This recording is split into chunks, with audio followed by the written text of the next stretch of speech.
Good morning. Ngasi fajaba vlog semlakke ngasi aikoigi yumda ai khara number 2 tawpige number 2 number 2 loire ai khara brush tawjage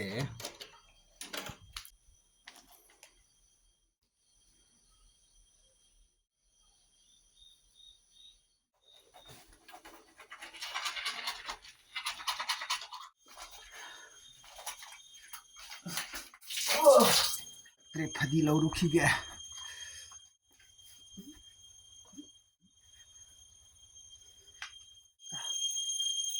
ngasi thabak yamni thabak sugudawri si step by step yengo aikoigi hingon kitang yengjahange aina loina si hingon si aina tharambane loina si loina karsu howdre kitang phai sawgri ni si mairen si macha macha lai si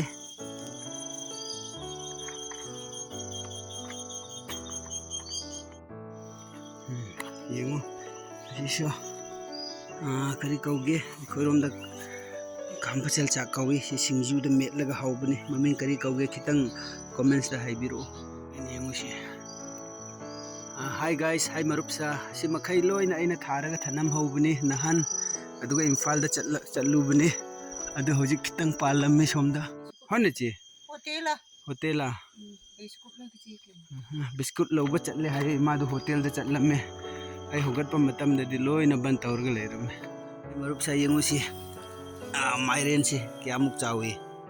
kaina di pande haina khallami imane di mayam lay hai sida kaidire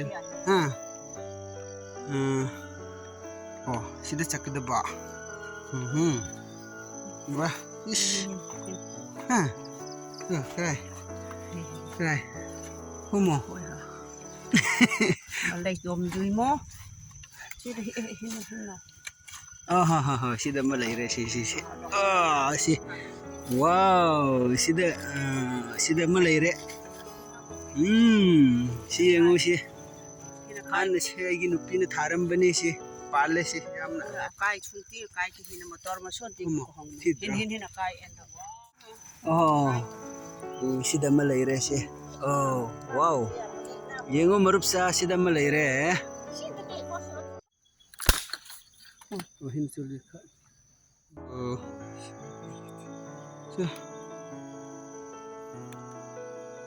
sidi aina hinjang thongba tare chakshu imana kamhangani alu ngarang dagi khukhraba imana kitang ngang khre se tugasina tarbot ngarang dagi kakhraba duga mairen ga soibum oina thongkhraba du hojik ani hekpado yengo si loina pumrame sikhakta leirame amaga chap manare sisu khokkige duga last tomato khamen se ki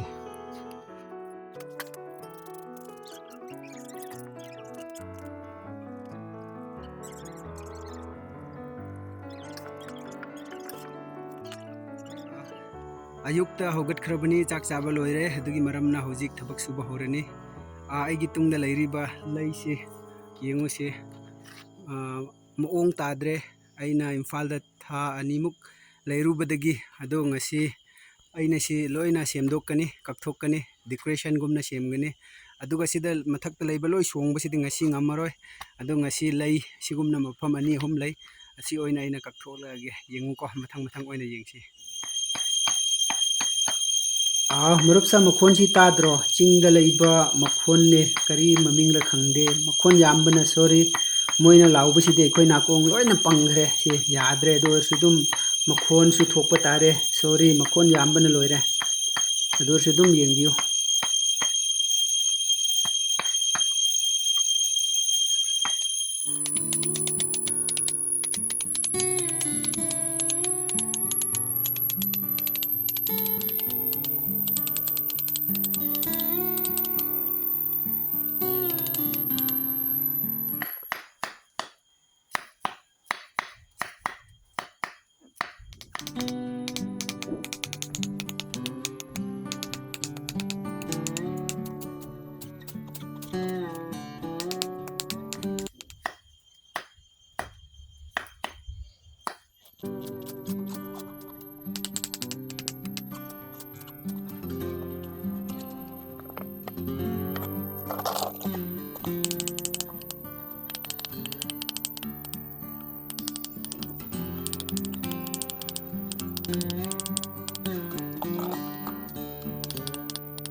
ꯉꯁꯥꯏꯒ ꯍꯧꯖꯤꯛ ꯀꯔꯝꯅ ꯈꯦꯠꯅꯕꯒꯦ ꯌꯦꯡꯕꯤꯌꯨ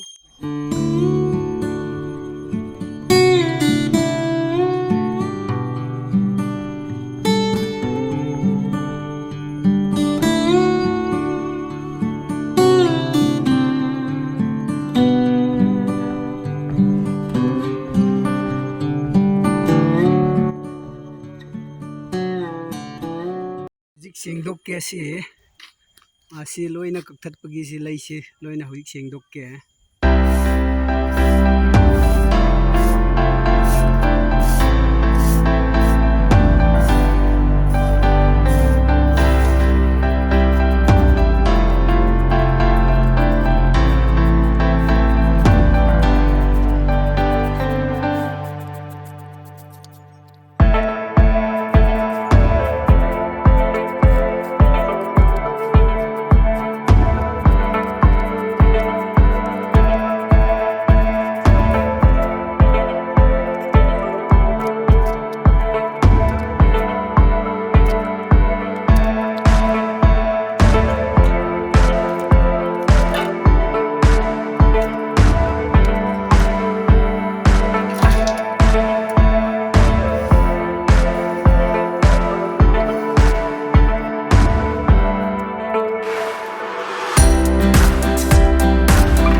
kamdawi fajabro